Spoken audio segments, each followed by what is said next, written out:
The universe really has a sick sense of humor. Of all the humiliating things I could have done while drunk, I somehow managed to send my rival-me academic nemesis, the guy who made my blood boil every time he smirked at me in class, a set of photos that should have stayed locked in my phone forever. And the worst part? He didn't delete them. He didn't ignore me. He looked me in the eye the next morning, smirked that insufferable smirk, and whispered, "Cute. My name is Ethan Miller, 24, first-year PhD student in biomedical research at a prestigious institute in Boston. My life had been carefully built around discipline, reputation, and control, until, of course, one drunken night tore it all down. The man who now holds my dignity in the palm of his hand is Adrian Hayes, the brilliant, arrogant, infuriatingly handsome rival who always seemed one step ahead of me. I thought he would ruin me. I thought he'd spread those photos around the lab or use them to humiliate me at every seminar. Instead, he did something far worse. He got under my skin. It started the morning after. I walked into the lab, head pounding, stomach churning, and there he was by the microscope station, sipping coffee like he owned the place. He raised his gaze slowly, deliberately, until our eyes locked. The corner of his mouth lifted, and for the first time, I noticed something terrifying. His smile wasn't cruel. It was playful, curious, as if he was holding a secret not to destroy me, but to keep me close. "Rough night, Miller?" he asked, his voice lower than usual, almost intimate. I wanted to disappear. Instead, I muttered, "Delete them." "Maybe," he said, swirling his coffee, "if you can convince me why I should." From that moment on, my days at the institute became a torment. He didn't blackmail me outright, but he teased, lingered, found excuses to sit next to me during experiments. His shoulder brushed mine too often to be accidental.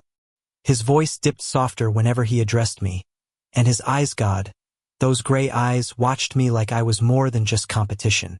The strangest part was that I didn't pull away. I should have hated him more. I should have fought harder. But somewhere between his smirks and his quiet gestures, like leaving an extra cup of coffee at my desk or helping me with late-night data analysis, I started noticing the man beneath the arrogance. The one who stayed in the lab until sunrise, who hummed old rock songs under his breath, who sighed when he thought no one was listening.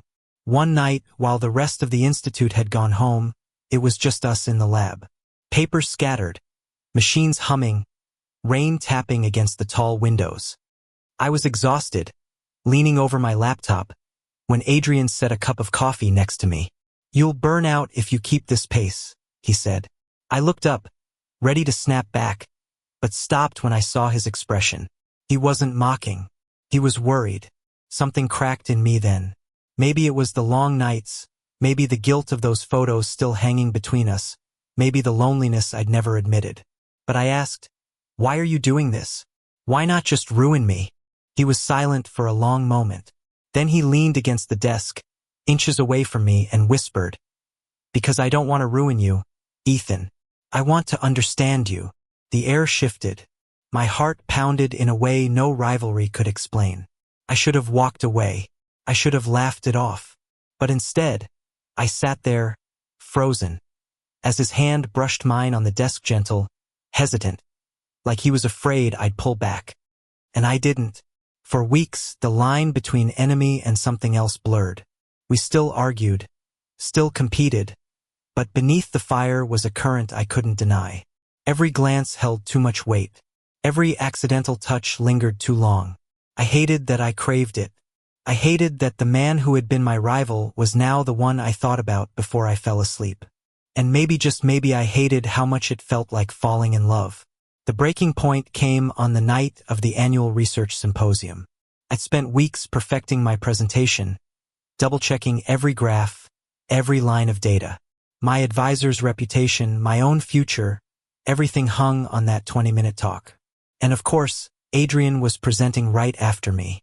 The air in the auditorium buzzed with energy as professors, students, and guests filled the seats. When my turn came, I stepped up to the podium, heart hammering, palms damp. I had rehearsed so many times, but as the first slide appeared, I caught sight of Adrian in the front row.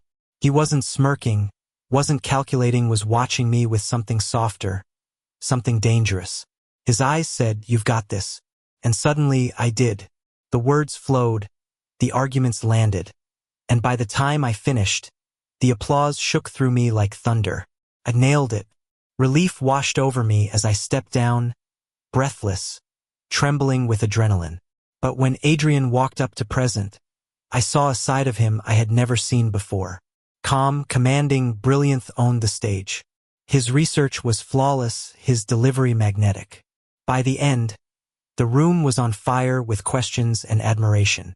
For the first time, I didn't feel the usual stab of jealousy. Instead, I felt something terrifyingly close to pride. Afterward, as people swarmed around us, congratulating, networking, buzzing, Adrian leaned close enough for his breath to warm my ear. "Drinks. Roof. Midnight," he whispered. And just like that, he vanished into the crowd. I don't know what possessed me to go. Maybe curiosity, maybe desire, maybe the gnawing ache that had been building for months. But when midnight came, I found myself climbing the stairs to the Institute's rooftop, the city lights stretching endlessly below. Adrian was already there, leaning against the railing, a bottle of whiskey dangling from his hand. "You came," he said softly. "Why wouldn't I?" My voice cracked more than I wanted. He turned, gray eyes catching the glow of the city. "Because you're still pretending we're just rivals." The night air was cold, but my skin burned. He stepped closer, every movement deliberate, until there was no space left between us. My heart thrashed against my ribs, panic and longing colliding in my chest. "You never deleted them," I whispered. His gaze softened. "I didn't need to, because I wasn't holding them over you, Ethan. I was holding on to you." It should have sounded ridiculous. It should have made me angry, but it didn't. It broke me. All the tension, the sleepless nights, the furious arguments, it all boiled down to this moment. I wanted him, and I was terrified of it. "Say it's not just a game," I pleaded, my voice barely audible. Adrian reached out, cupping my jaw with a hand that trembled despite his usual confidence. "It stopped being a game a long time ago." And then he kissed me. It wasn't the triumphant, arrogant kiss I'd expected. It was hesitant, searching, full of restraint, like he was afraid of shattering me. And in that kiss, I tasted months of denial, of anger that was really longing, of two men too stubborn to admit what they wanted. When we pulled apart, I laughed, half from shock, half from the sheer absurdity of it all. "God, we're a mess." "Yeah," he murmured, forehead against mine. "But maybe the best kind." From that night, something shifted. We still argued, still pushed each other, but the undercurrent of hostility had transformed. It was fire, yes, but fire that warmed instead of burned. We stole moments in the lab-brushed hands, shared smiles, whispered jokes no one else heard. Slowly, the walls between us crumbled, brick by brick. Months later, the photos were still on his phone. But they weren't a weapon anymore. They were a memory, a beginning. One night, as we lay side by side on his couch after too many hours of work and too much cheap takeout, he showed them to me again. "You know," he said, scrolling through them with a teasing grin, "this is still my favorite mistake you've ever made." I buried my face in his shoulder, groaning. "You're never letting me live that down, are you?" "Not a chance," he laughed, pressing a kiss to my hair. "Because if it weren't for that night, I might never have known the truth. And the truth is I don't want to compete with you anymore, Ethan. I just want to love you." The city hummed outside, the world spun on, deadlines loomed, experiments failed, and life was as messy as ever. But in that moment, with his arm around me and the future wide open, I realized something I never thought I'd admit. Maybe the universe's sense of humor wasn't cruel after all. Maybe it was giving me exactly what I needed. And for the first time in years, I let myself fall into him, into us, into a story that began with humiliation and ended with something dangerously close to happiness. Thank you for listening. If you find it interesting, please like and subscribe to follow the next stories.